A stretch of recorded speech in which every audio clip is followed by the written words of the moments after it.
Hello छात्रों, आज हम लोग रियल एंड अपरेंट डेप्थ पढ़ेंगे। तो real and apparent depth, real and apparent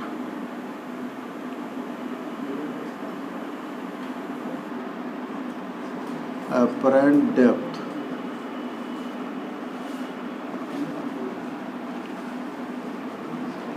real and apparent depth. तो इसमें हम दो केस पढ़ेंगे। एक केस में क्या है कि जब ऑब्जेक्ट जो है डेंसर मीडियम में रखी है और ऑब्जर्वर रेयरर मीडियम में है। दूसरा केस जब ऑब्जेक्ट हमारा रेयरर मीडियम में है और ऑब्जर्वर डेंसर मीडियम में है। तो दोनों केस में हम देखते हैं कि जो ऑब्जेक्ट की इमेज बनती है बाउंड्री पर, तो वो कुछ शिफ्ट हो जाती है। और किस डायरेक्शन में शिफ्ट होती है, ये बड़ी इम्पोर्टेंट बात है। ऑब्जेक्ट हमेशा जो है वो डेंसर टू रेयरर शिफ्ट हो जाता है। आइए इसको हम रे डायग्राम से देखें तो बहुत अच्छा लगेगा। तो हम रे डायग्राम बना लेते हैं।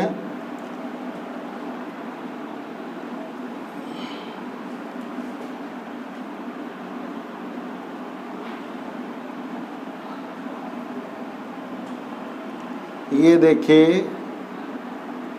ये उस तरह से बना।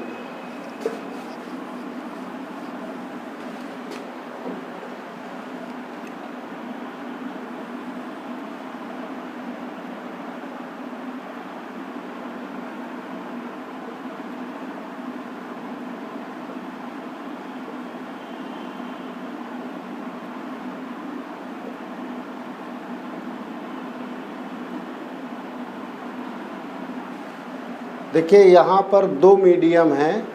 एक ऊपर एयर मीडियम है, ये एयर मीडियम इसको, और ये है हमारा वाटर। ऑब्जेक्ट हमारा डेंसर मीडियम में है यहाँ पर, और डेंसर मीडियम में हम एक मछली ले लेते हैं। ये देखिए, ये मछली है, ये एक फिश है। फिश वाटर के, ये वाटर के मतलब एक तरीके का ये कहेंगे कि फाइनल लेयर पे है, यानी लोवेस्ट लेवल पर है। ओके, तो ये हमारी बाउंड्री है। देखिए, ये बाउंड्री है। बाउंड्री क्या करती है, दो मीडियम को सेपरेट करती है। तो एक मीडियम हमारा ये अपर है, एक मीडियम लोअर है। तो हम लोग क्या करते हैं, एक मीडियम में ऑब्जेक्ट होगी तो दूसरे मीडियम में ऑब्जर्वर होगा। तो यहाँ पर हमारा ये देखिए डेंसर मीडियम पर ऑब्जेक्ट है, और हम सीन कहाँ से करेंगे, रेयरर मीडियम से सीन करेंगे। तो जहाँ पर ऑब्जेक्ट होता है जिस मीडियम में, उसको हम मीडियम 1 मानते हैं। ये हमारा मीडियम 1 है। देखिए, मीडियम 1, ये हमारा मीडियम 2 है। बस सारा खेल मीडियम 1 और मीडियम 2 लिखने में होता है, और कहीं कन्फ्यूजन नहीं आएगा।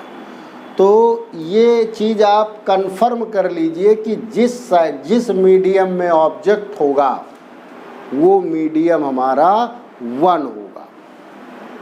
ओके, तो ये इसका हम रेफ्रेक्टिव इंडेक्स क्या मान लेते हैं, μ1। इसका रेफ्रेक्टिव इंडेक्स क्या मान लेते हैं, μ2। μ1 हमारा यहाँ पर डेंसर मीडियम है। देखिए, हमें रिलेटिव रेफ्रेक्टिव इंडेक्स जानने के लिए हमको रेयरर और डेंसर मीडियम भी क्लियर करना पड़ेगा। तो ये हमारा डेंसर मीडियम है और ये जो म्यूटूस जो मीडियम है ये रेयरर मीडियम है। तो रेयरर को हम R से सफिक्स में लिखेंगे और डेंसर को कैपिटल D से लिखेंगे। ओके, अब देखिए इसका हम रे डायग्राम बनाते हैं कि कैसे हमको ये इसका ये फिश का इमेज कैसे दिखेगा। ये फिश है, एक तो नॉर्मल रे लेंगे हम, ये देखिए नॉर्मल रे लेते हैं, ये नॉर्मल रे है। तो इस रे में कोई रिफ्रैक्शन नहीं होगा क्योंकि ये बाउंड्री के सरफेस के नॉर्मल चल रही है। दूसरी रे देखिए हम ये ऑब्लिक रे लेते हैं, ये ऑब्लिक रे हो गई। ओके, तो ये यहाँ पर ये किधर जाएगी इसका पता तब चलेगा जब आप यहाँ पर नॉर्मल ड्रा करेंगे। बिना नॉर्मल के नहीं पता चलेगी ये रे किधर जाएगी। तो देखिए जब डेंसर से रेयरर मीडियम में रे जाती है तो वो आवे नॉर्मल चली जाती। इसका देखिए सीधा मार्ग ये था, ये देखिए सीधा मार्ग था, लेकिन ये सीधे पे नहीं जाएगी, ये अवे नॉर्मल जाएगी। ये नॉर्मल है, आपका नॉर्मल है, तो ये अवे नॉर्मल चली गई, ये अवे नॉर्मल चली गई। जब हम इसको बैक में मिलाएंगे, बैक में प्रोड्यूस करेंगे रे को, तो देखिए ये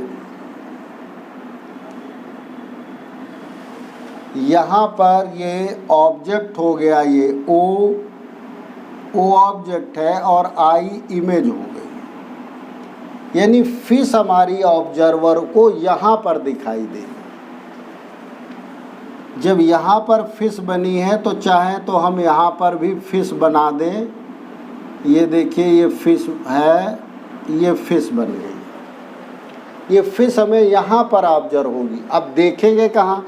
देखिए रे आपकी आँख पर पड़नी चाहिए। जब तक रे आपकी आँख पर नहीं पड़ेगी तो आपको दिखाई नहीं देगा। तो ये रे जहाँ जा रही है वहाँ पर आपको एक आँख बनानी है। ये आँख है, यहाँ पर जो है आपको आँख यहाँ पर रखेंगे, ऑब्जर्वर रखेगा, बाउंड्री पर देखेगा तो ये फिश हमको यहाँ पर दिखाई दे। ओके, अब देखिए हम एंगल सेट करते हैं।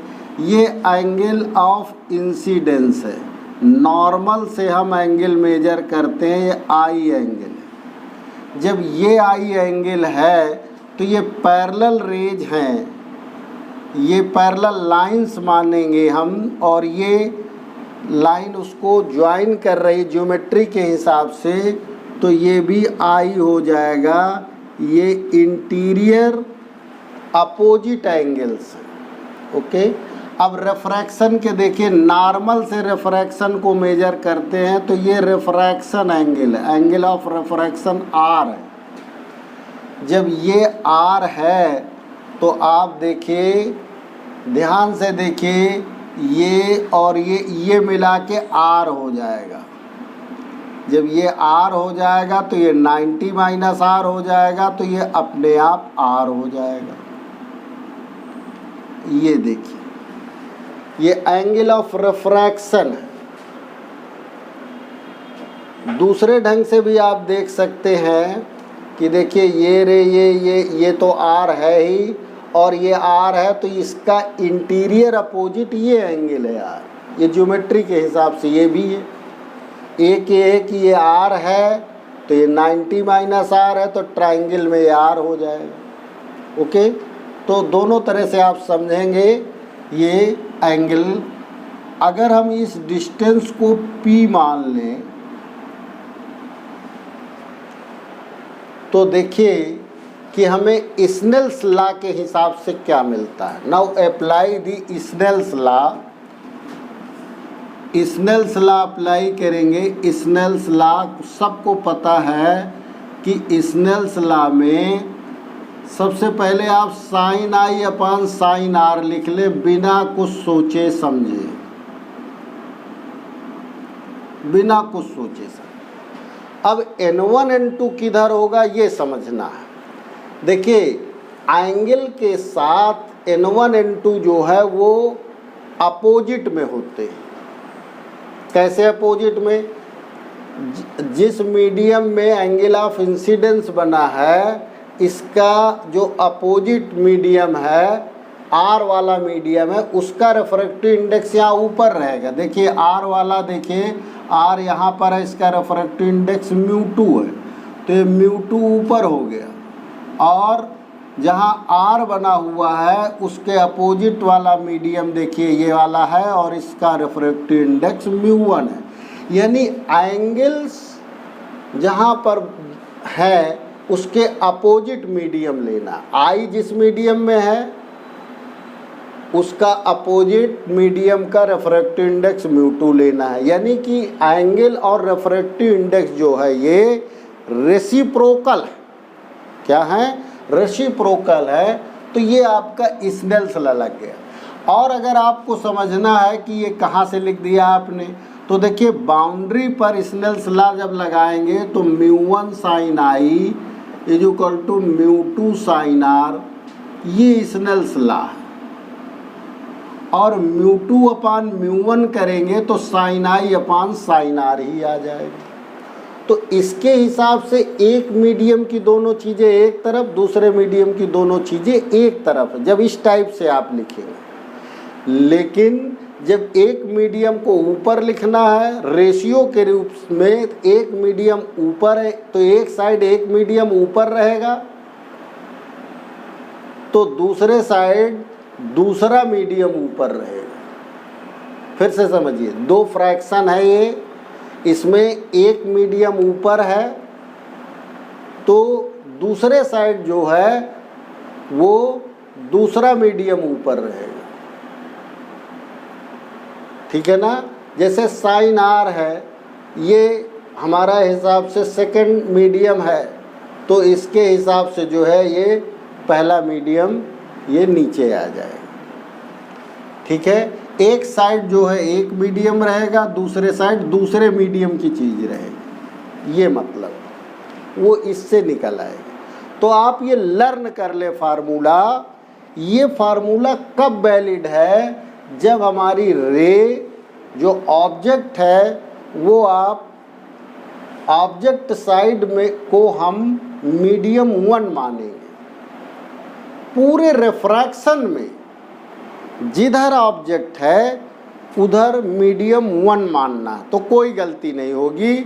और फिर उसी के हिसाब से ये स्नेल्स लॉ आपका μ2 upon μ1 sine i upon sine r लिख दीजिए। ओके, अब देखिए इसकी वैल्यू हम निकालेंगे तो sine i upon sine r को हम क्या लिख सकते हैं? tan i upon tan r लिख सकते हैं। क्यों? जब एंगल स्मॉल होगा तो i is equal to sine i, इसी को हम tan आई, ये मैथमेटिक्स वाले बच्चे जल्दी समझते हैं। व्हेन थीटा इज स्मॉल तो can be written as sine theta और tan थीटा। ओके, तो यहाँ पर स्मॉल एंगल्स हैं क्योंकि जो ये आप देख रहे हैं इतनी दूर हमने दिखाया है वो इतना दूर नहीं है। हमेशा जो एक्सिस होती है उसी के पास में ही व्यू किया जाता है। तो जितना ही ये पास सटेगा इसके, तो ये आपका आई और आर एंगल छोटे हो जाएंगे। छोटे एंगल्स के लिए ये आप लिख सकते हैं। ओके, तो अब आप देखिए tan i upon tan r, tan i और tan आर की वैल्यू देखिए μ2 अपान μ1, tan आई की वैल्यू देखिए, ये आप ट्रायंगल कंसीडर करिए, ये राइट एंगल ट्रायंगल है। देखिए ये P अपान, ये परपेंडिकुलर है, परपेंडिकुलर अपान ये बेस है। बेस को हम लोग क्या मान लेते हैं? ये एक्चुअल हाइट है। देखिए एक्चुअल हाइट को हम D कंसीडर कर लेते हैं, D कंसीडर करना। और जो वर्चुअल हाइट है, डेप्थ है, उसको हमने D डैश कंसीडर करना। ओके। ये हाई जो ये डेप्थ है ये कहाँ से मेजर की जाएंगी? सारा मेजरमेंट यहाँ हम बाउंड्री से करेंगे। बाउंड्री से ही हमें ये ऑब्जेक्ट की डेप्थ d है और बाउंड्री से ये इमेज की डेप्थ d डैश। ओके, तो अब आप देखेंगे ये p अपान क्या हो जाएगा? Mu two is equal to, सबसे ऊपर म्यू टू है तो mu two is equal to tan i की वैल्यू रखनी है। tan i क्या होगा? p upon d dash, p upon d। देखिए यहाँ से देखिए p अपान tan i की वैल्यू देखिए p अपान ये है d और ये μ1 की वैल्यू क्या होगी? μ1 tan r है तो tan r में ये हो जाएगा d डैश होगा। ओके, तो ये d डैश है तो ये बन गया है आपका μ2 upon μ1 is equal to, formula क्या आ गया? d डैश अपॉन d, ये फार्मूला। अब देखिए इसके भी लर्न करने का तरीका है। μ2 μ1 d डैश ऐसा करके कुछ कन्फ्यूजन सा हो जाता है और समझ में नहीं आता है कि ये कौन किधर है, किस मीडियम में। तो देखिए वन मीडियम का मतलब object side, one correspond to, देखिए वन यहाँ पर हम आपको बता दें कि जो d है वो real depth, real depth of object. d dash क्या है? ये है एपोरेंट डेप्थ ऑफ ऑब्जेक्ट। ओके, μ2 μ1 क्या है? देखिए वन जो है, जो वन करेस्पॉन्ड करता है μ2, चलिए μ1 पहले लिख ले। μ1 का मतलब RI of object medium, object medium है ये, यानी जो वो मीडियम जहाँ पर ऑब्जेक्ट रखा हुआ है वही μ1 है, उसका रिफ्रैक्टिव इंडेक्स है। ऑब्जेक्ट मीडियम का क्या है? ये रिफ्रैक्टिव इंडेक्स है। μ2 क्या है? ये RI of image medium, image medium.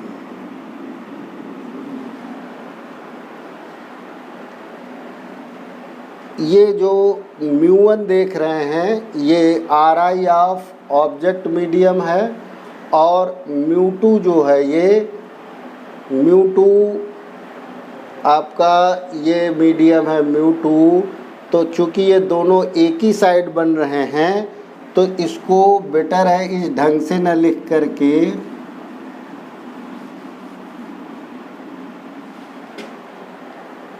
ये incident medium, RI of incident medium लिख लीजिए, RI ऑफ इंसिडेंट मीडियम। अब μ2 क्या हो गया? RI of refracted medium, refracted medium.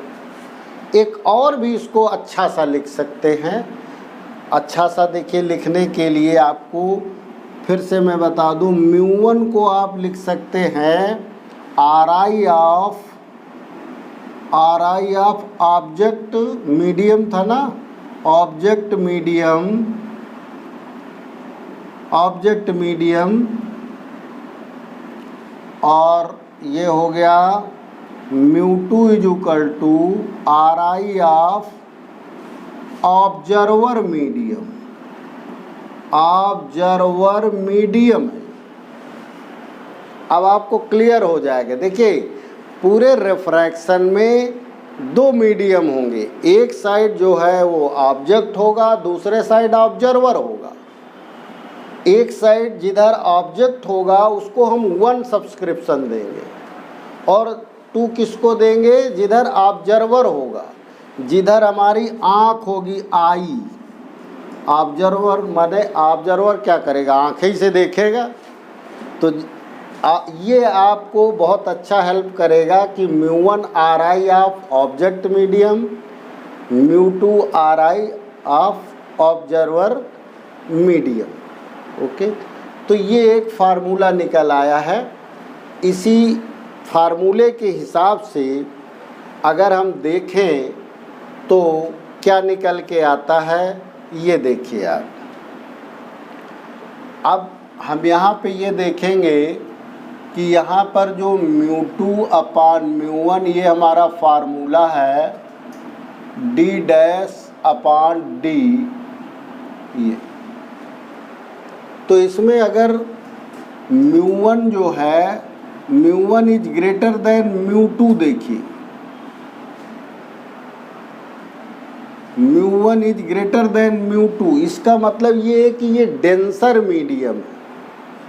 RI की वैल्यू 1 मीडियम की ज़्यादा है 2 से, तो this implies that one side को हम क्या लिख सकते हैं, one side is denser medium is greater than μ2 side को क्या लिखेंगे, रेयरर मीडियम, और μd हमेशा μr से ज़्यादा होता है। ओके, तो यहाँ पर हम क्या लिखेंगे, μ1 की जगह μd कर देंगे और μ1 की जगह जो है μ2 की जगह क्या कर देंगे, μr।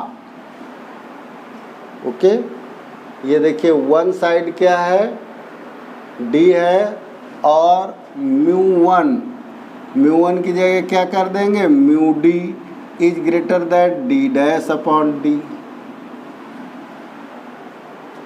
ओके, अब देखिए μd अपान μr को हम रेफ्रैक्टिव इंडेक्स लिखते हैं of denser medium with respect to rarer medium. जैसे कहीं पे खाली म्यू लिखा है, इसका मतलब क्या है, जो पेयर ऑफ मीडियम है उसमें से एक रेयरर होगा और एक डेंसर होगा, तो इसका मतलब ये है कि ये डेंसर मीडियम का रेफ्रैक्टिव इंडेक्स है with respect to rarer medium. तो यहाँ पर ये μd, ये इसको हम ऐसे करके लिख देंगे 1 upon μd upon μr is equal to d dash upon d। तो ये देखें, इसको हम इस फार्मूले के हिसाब से 1 अपान म्यू लिखेंगे is equal to d dash upon d। तो d डैश की वैल्यू क्या आ जाएगी, d dash is equal to d upon mu. ये हमारी एपारेंट डेप्थ आ गई, यानी एपारेंट डेप्थ हमारी क्या कर रही है, डिक्रीज कर रही है। क्यों? क्योंकि जब d में म्यू से डिवाइड करेंगे तो वैल्यू डिक्रीज कर जाएगी, घट जाएगी, यानी कि d dash is less than d। इसका मतलब एपारेंट हाइट हमारी क्या कर रही है, डिक्रीज कर रही है। तो इससे क्या पता चलता है कि जब हम डेंसर मीडियम में रखी हुई ऑब्जेक्ट को रेयरर मीडियम से व्यू करते हैं, अगर ऑब्जेक्ट डेंसर में है तो रेयरर से ही देखेंगे, तो क्या होगा, हमें कम डेप्थ पर ही वो दिखाई देगी इमेज उसकी, हमें कम डेप्थ पर ही उसकी ऑब्जेक्ट की इमेज दिखाई पड़ेगी। और उसका फार्मूला ये आ गया d dash is equal to d upon mu. अब आइए हम इसमें ये देखेंगे कि शिफ्टिंग कितनी हो रही, शिफ्टिंग देखेंगे हम, उसको बोलते हैं नॉर्मल शिफ्ट।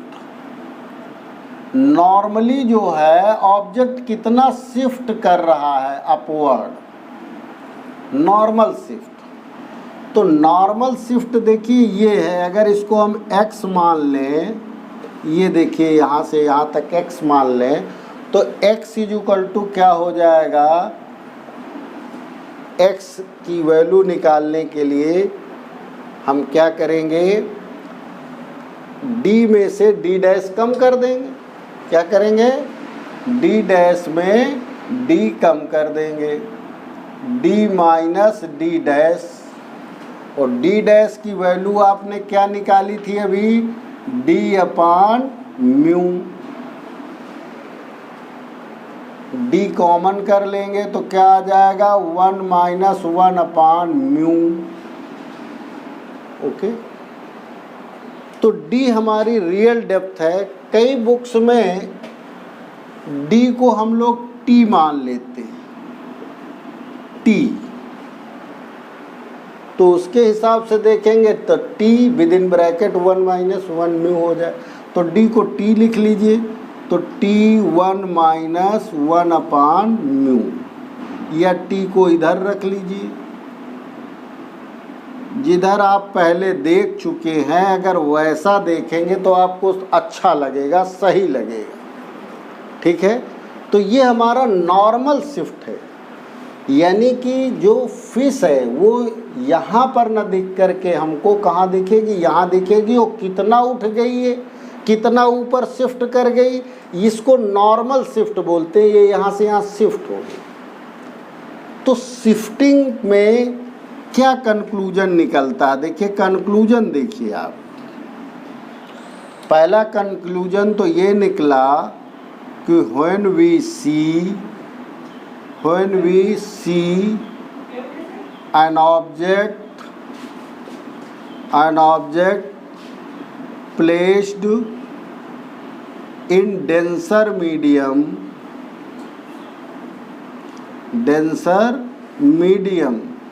तो क्या हमें मिलता है कि एपरेंट डेप्थ इज क्या हो जाती है, डिक्रीज कर जाती है। एपरेंट डेप्थ यानी डी डैश क्या हो जाती है, लेस दैन डी हो जाती है। एपरेंट डेप्थ जो है रियल डेप्थ से कम हो जाती है, यानी कि जो ऑब्जेक्ट है वो टूवर्ड्स बाउंड्री शिफ्ट कर जाता है, तो ये घट जाती है, डिक्रीज कर जाती है। पहला कंक्लूजन हमको इससे ये मिला। सेकंड कंक्लूजन क्या मिला कि जो नॉर्मल शिफ्टिंग है, नॉर्मल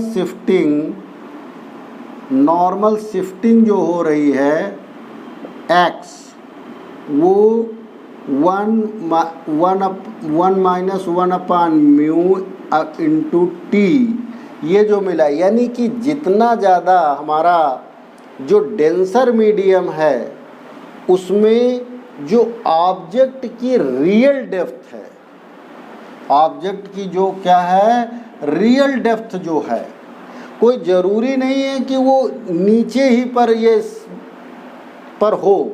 मान लीजिए जो फिश है वो यहाँ पर होती, यानी कि ये जो टी है ये क्या है, ये ऑब्जेक्ट डिस्टेंस है, ऑब्जेक्ट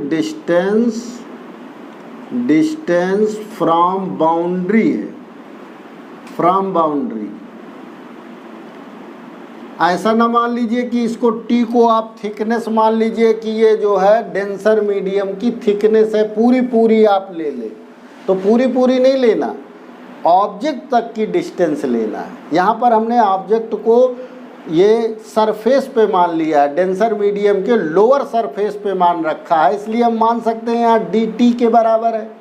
लेकिन ऊपर भी मछली हो सकती, तैर रही होती, तो इसलिए ये टी जो है ऑब्जेक्ट डिस्टेंस फ्रॉम बाउंड्री। अब देखिए ऑब्जेक्ट डिस्टेंस फ्रॉम बाउंड्री यानी कि ऑब्जेक्ट जितना ही गहराई पर होगा नॉर्मल शिफ्टिंग उतनी ही ज़्यादा होगी, यानी x is directly proportional to t, यानी कि ऑब्जेक्ट डिस्टेंस डेप्थ बढ़ने से नॉर्मल शिफ्टिंग बढ़ जाती है। जितने ज़्यादा गहराई पर होगी उतने ज़्यादा ऊपर शिफ्ट करे। म्यू पर क्या इसका असर है, म्यू डेंसर मीडियम का जो रेफ्रेक्टिव इंडेक्स है वो जितना ज़्यादा होगा 1 अपान म्यू उतना कम होगा, तो कम घटेगा यानी कम माइनस होगा, तो आंसर क्या आएगा, ज़्यादा आएगा। बात समझ रहे हैं? तो ये जितना ज़्यादा होगा x की वैल्यू उतनी ही ज़्यादा होगी। ओके, यानी कि म्यू जो है ज़्यादा होगा तो x भी ज़्यादा होगा, समझ रहे हैं ना। तो म्यू अगर हमारा क्या कर रहा है, इंक्रीज कर रहा है, तो x भी क्या करेगा, इंक्रीज करेगा। यानी जितने ज़्यादा डेंसर मीडियम होगा उतना ही ज़्यादा ऑब्जेक्ट अपवर्ड को शिफ्ट करेगा। ओके, तो ये दो कंक्लूजन इसकी नॉर्मल। तो ये फार्मूला आपको लर्न करना है। दूसरा फार्मूला कौन सा लर्न करना है? ये D dash is equal to D upon mu, ये भी आपको लर्न करना है। ये दो फार्मूले इसमें से लर्न करना है। आपने जो इस केस में पढ़ा उसमें प्योरली रिफ्रैक्शन अप्लाई हो रहा, प्योरली स्नेल्स लॉ ही, देखिए स्नेल्स लॉ से ही हमने इनिशिएट किया था इसको, और उससे हमको रियल एंड अपरेंट डेप्थ के बीच में एक रिलेशन मिल गया। क्या मिल गया? एक रिलेशन हमें मिल गया यहाँ पर। ओके, आइए इसी का दूसरा हम करते हैं, जिसमें हम ऑब्जेक्ट किस मीडियम में रखा हो? Rarer medium.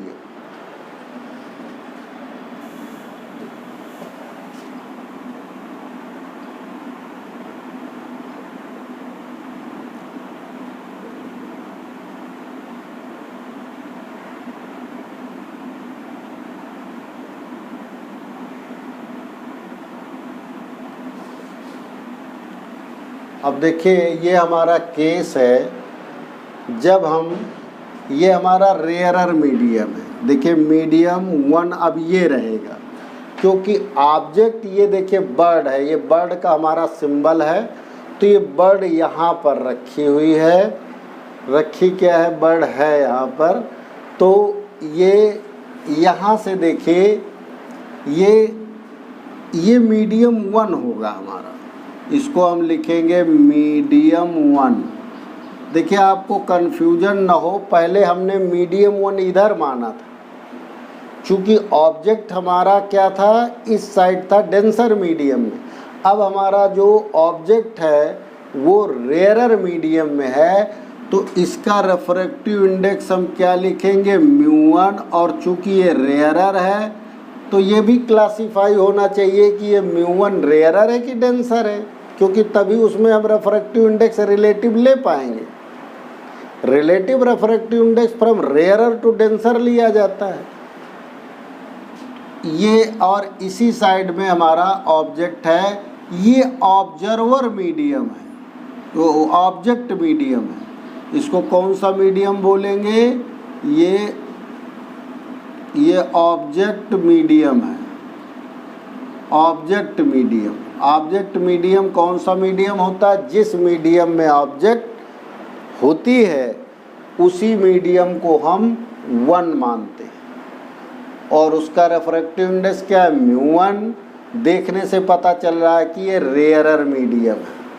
ओके, इसी तरीके से अब दूसरे साइड कुछ समझना नहीं है। जब ये 1 है तो ये मीडियम 2 है, इसका रिफ्रैक्टिव इंडेक्स μ2, और ये वाटर है तो ये डेंसर है। ओके, और ये कौन सी साइड है? ये साइड है हमारा observer side, observer medium, observer medium. एक मीडियम हमारा ऑब्जर्वर मीडियम है और एक में, देखिए कभी भी किसी भी बाउंड्री में दो मीडियम होंगे तो एक साइड ऑब्जेक्ट होगा, एक साइड आपका ऑब्जर्वर का होगा। तो एक साइड ऑब्जेक्ट, एक साइड ऑब्जर्वर। तो अब इसमें आप देखिए सेम फार्मूला स्नेल्स लॉ लगाएंगे। Snell's law μ2 upon μ1 sine i upon sine r, आँख मूंद के लगा दीजिए। ये देखिए इसका ओरिजिनल फॉर्म है μ1 sine i is equal to μ2 sine r. Ray देखिए ये ऑब्जेक्ट है, ऑब्जेक्ट से ये रे कैसी जा रही है?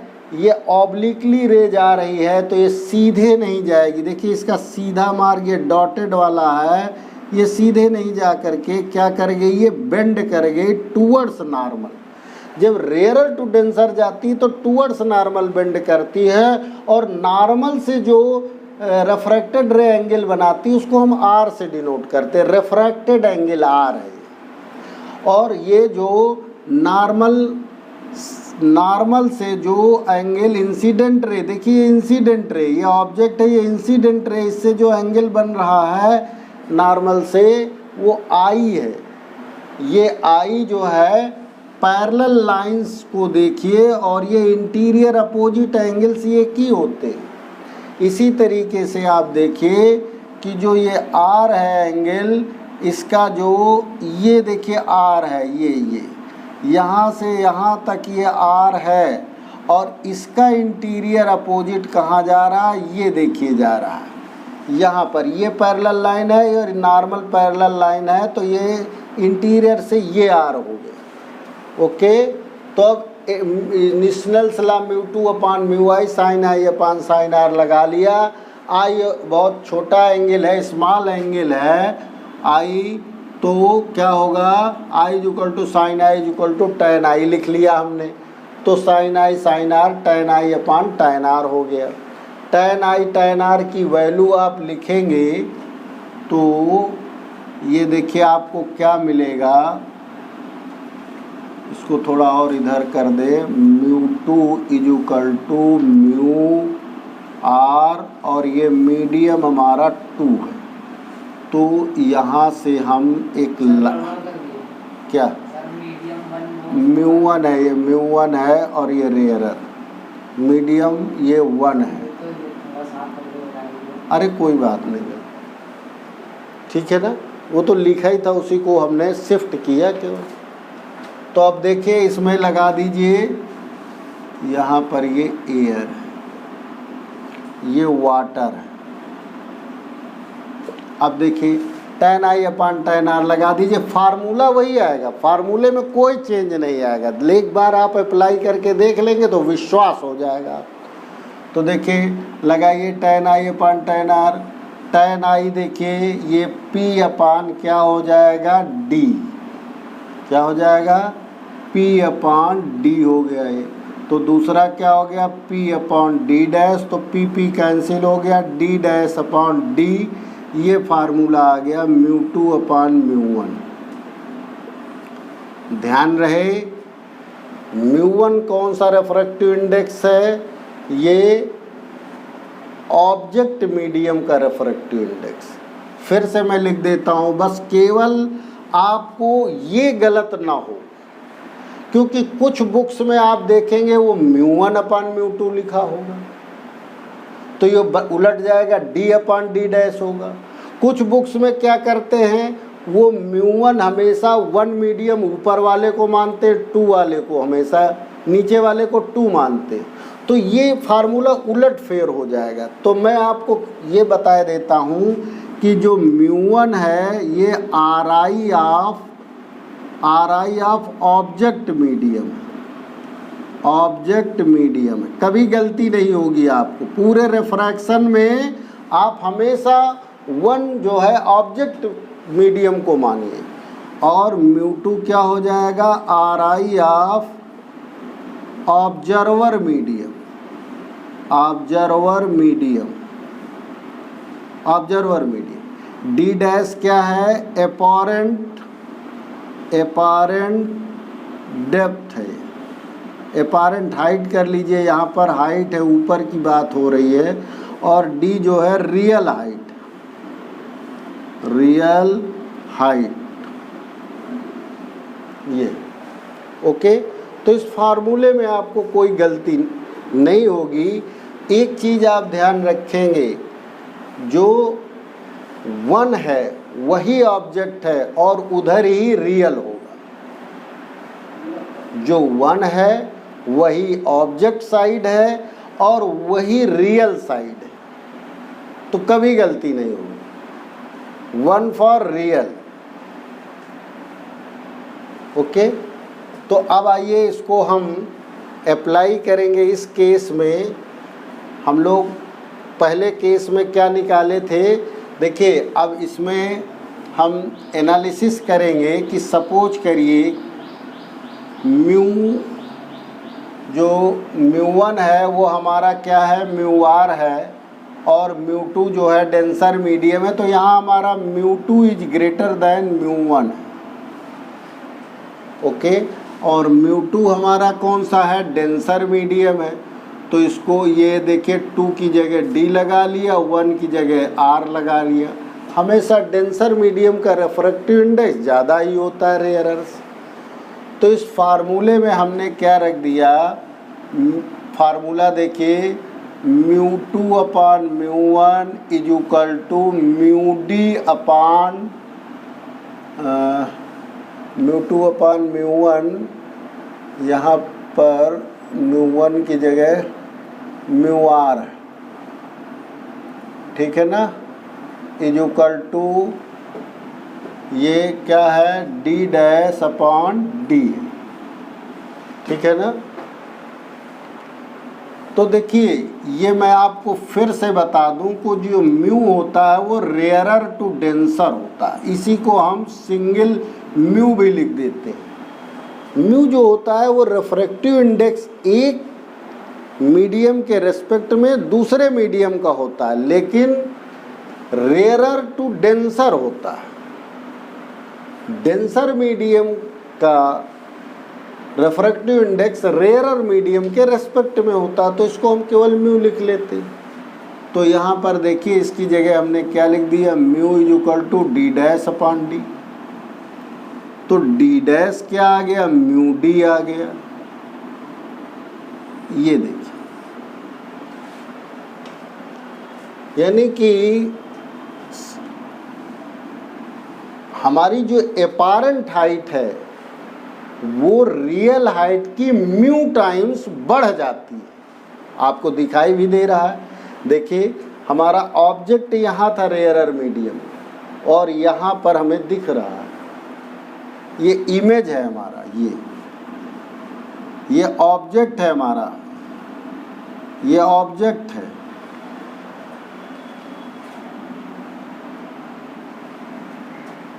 तो नॉर्मल शिफ्ट क्या, इसका मतलब क्या है यहाँ पर कि D dash is greater than D। देखिए प्रीवियस केस का अपोजिट रिजल्ट आ रहा है।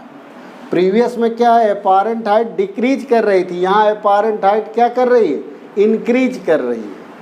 ओके, तो नॉर्मल शिफ्ट क्या होगा, नॉर्मल शिफ्टिंग कितनी हो रही है ये देखना है। नॉर्मल शिफ्टिंग क्या होती है, नॉर्मल शिफ्टिंग अगर हम इसको x मान लें, यहाँ से यहाँ तक देखिए ये यहाँ से यहाँ तक ये ऊपर शिफ्ट कर गया, यहाँ से यहाँ तक जो है ये नॉर्मल शिफ्ट कहलाता है। तो नॉर्मल शिफ्ट को हम सिंबल क्या दे रहे हैं, x। तो x इज इक्वल टू क्या हो जाएगा, D डैश माइनस D, और D डैश क्या है, म्यू D है, माइनस D, म्यू कॉमन ले लेंगे तो क्या आ जाए, D कॉमन ले लेंगे तो ये म्यू माइनस 1 इंटू D आ जाएगा। ओके, अगर हम D जो रियल डेप्थ है इसको T से डिनोट कर लें, किससे डिनोट कर लें, स्मॉल t से, तो ये फार्मूला हमारा आ जाएगा x is equal to mu minus 1 into t. यहाँ पे देखिए t क्या है, t जो है डिस्टेंस ऑफ, पहले भी मैंने लिखा था डिस्टेंस ऑफ ऑब्जेक्ट, यहाँ पर ऑब्जेक्ट हमारी क्या है, बर्ड है, distance of object from boundary, यहाँ पर हम बाउंड्री प्लेन लेके, प्लेन बाउंड्री है हमारी। अभी हम रेफ्रैक्शन कहाँ पे पढ़ा रहे हैं, प्लेन बाउंड्री पर रेफ्रैक्शन पढ़ा रहे हैं। आगे इसी को हम स्फेरिकल जो बाउंड्री होगी उस पर रेफ्रैक्शन पढ़ाएंगे। ओके, तो देखिए ये नॉर्मल शिफ्ट की वैल्यू निकल के आई। अब ये दोनों फार्मूले यहाँ पर इम्पॉर्टेंट है, इनमें कंक्लूजन ज़रा निकाल लीजिए। कंक्लूजन क्या आ गया, ज़रा सोचिए इसमें क्या, ये तो साफ दिखाई दे रहा है कि when we see an object kept in rarer medium,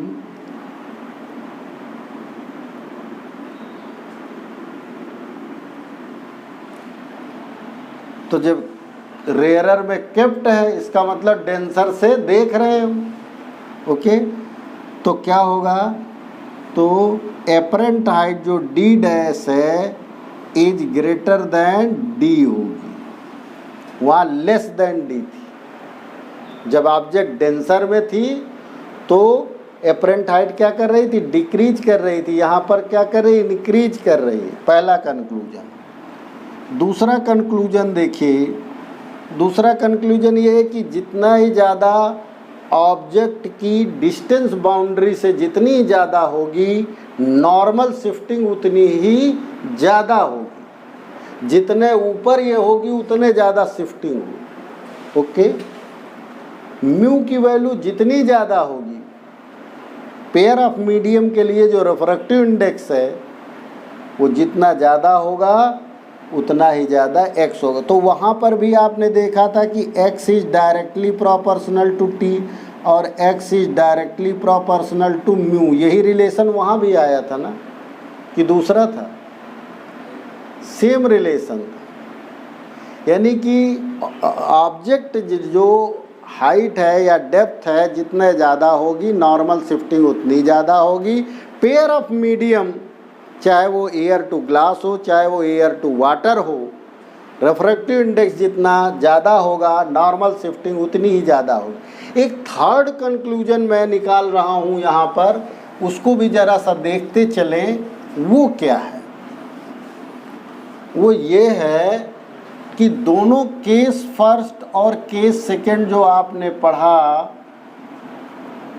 उसमें आप देखिए कि जो ऑब्जेक्ट है वो डेंसर टू रेयरर शिफ्ट हो रहा है। यहाँ पर भी पहले केस में फिश ऊपर जा रही थी डेंसर टू रेयरर की तरफ, और यहाँ भी देख रहे हैं कि ये डेंसर टू रेयरर जा रही है। यानी कि object is shifted towards from denser to rarer medium,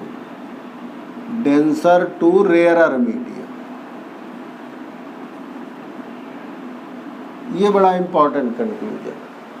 denser to rarer shift हो रही। आइए इसमें से कुछ न्यूमेरिकल सॉल्व कर लिया जाए। तो देखिए, आइए न्यूमेरिकल करते हैं हम। Find the apparent depth of fish as seen by bird. ये उसी कॉन्सेप्ट पर आधारित है, इसमें कुछ नहीं है। देखिए, फिश जो है वाटर में है, यहाँ पे आप देख रहे हैं ये वाटर है। यहाँ पर ये फिश है, कितनी डेप्थ पर है, 20 सेंटीमीटर है, तो इसको हम मान लेते हैं d = 20 सेंटीमीटर। फार्मूला लगाएंगे। अब देखिए, ये मीडियम हमारा 1 किधर रहेगा, ये 1 है और ये 2 है। जिधर ऑब्जेक्ट है वो 1 लिख लीजिए, वरना गलत कर देंगे आप। सॉल्यूशन देखिए, सॉल्यूशन फार्मूला वही लगाएंगे, μ2/μ1। मैंने आपको कहा था वन साइड जो है ऑब्जेक्ट साइड है, वही रियल है, तो वो d नीचे रहेगा, d डैश ऊपर हो गया। ओके, तो हमें क्या फाइंड आउट करना है, d डैश। तो d डैश = क्या हो जाएगा, μ2/μ1 इंटू d हो जाएगा। μ2 की वैल्यू रख दीजिए, तो μ2 क्या है, एयर है, ये μ2 है और ये एयर के कारण 1 रहेगी इसकी वैल्यू, और ये μ1 है तो ये इसकी वैल्यू कितनी है, 4/3। ये वाटर का रिफ्रैक्टिव इंडेक्स है, तो μ1 की वैल्यू कितनी हो गई, ये 1, ये 4/3 इंटू d कितना है, देखिए 20 सेंटीमीटर है, तो आंसर कितना आ गया, 15 सेंटीमीटर। d dash 15 centimetre. तो 15 सेंटीमीटर पर यहाँ से मेजर होगा बाउंड्री से, तो बाउंड्री से ये 15 है और ऊपर कितनी है, 36। तो कितना हो गया टोटल कितना हो गया, टोटल एपरेंट हाइट है, एपरेंट डेप्थ बोले, एपरेंट डेप्थ कितनी हो, ऑलरेडी जो है बर्ड बाउंड्री से कितने पर है, 36 पर, 36 + 15, तो कितना हो जाएगा, 151 सेंटीमीटर।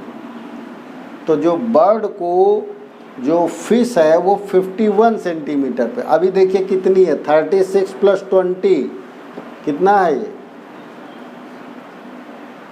56 सेंटीमीटर है दोनों के बीच में, लेकिन दिखेगी कितने पर, 51। इसका मतलब नॉर्मल शिफ्ट। दूसरा देखिए, अगर हम इसी में एक क्वेश्चन और बना दें कि नॉर्मल शिफ्टिंग कितनी होगी, नॉर्मल शिफ्ट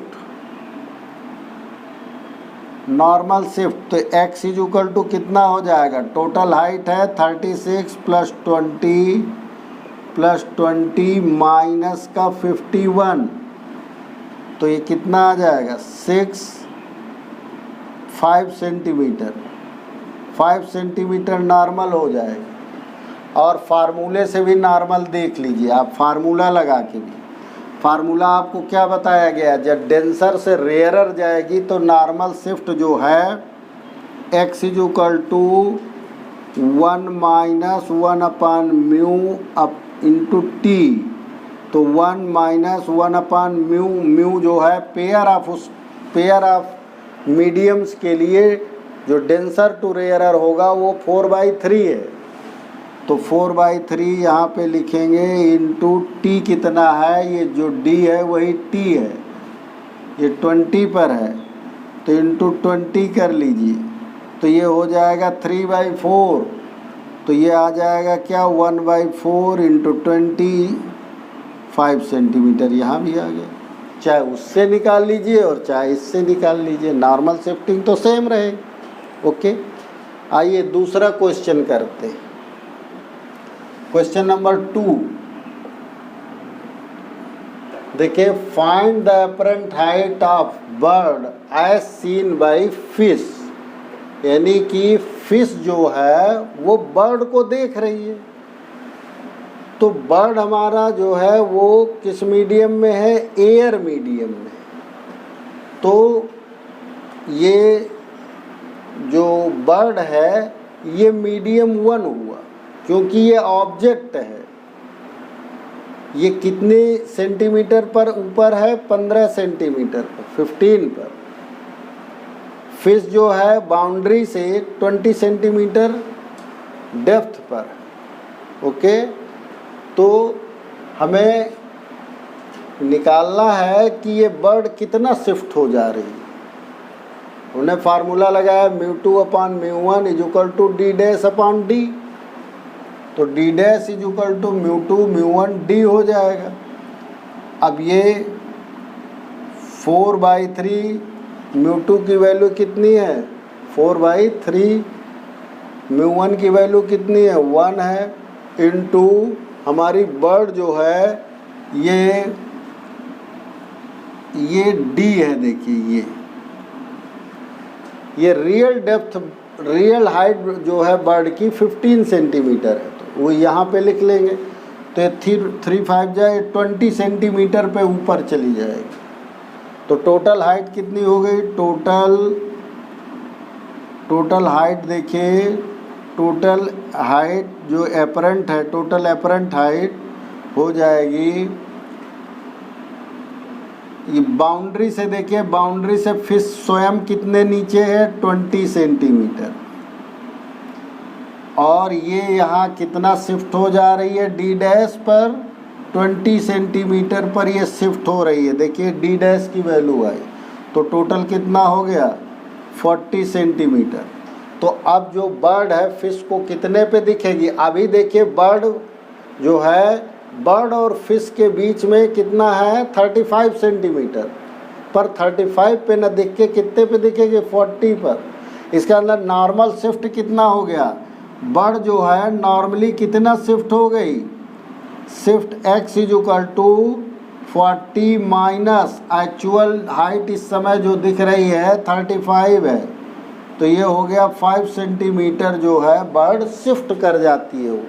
अगर शिफ्टिंग आप फार्मूले से देखिए तो देखिए, फार्मूले से देखिए μ - 1 × t, म्यू कितना 4/3, 4/3 - 1 × t, t कितना है, t 15 सेंटीमीटर है, d ही t होता है। ये ऑब्जेक्ट हाइट है, तो यहाँ 15 रखेंगे तो ये 1/3 कट के 5 सेंटीमीटर आ गया। देखिए दोनों आंसर मैच कर रहे हैं।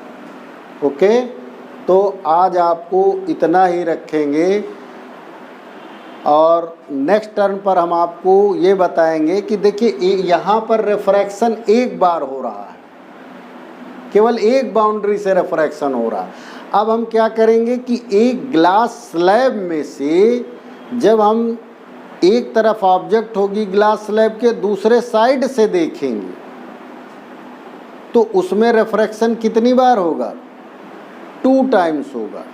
तो नेक्स्ट टर्म में हम ये आपको पढ़ाएंगे कि एक ग्लास स्लैब से जो है ऑब्जेक्ट कितना शिफ्ट हो रहा है,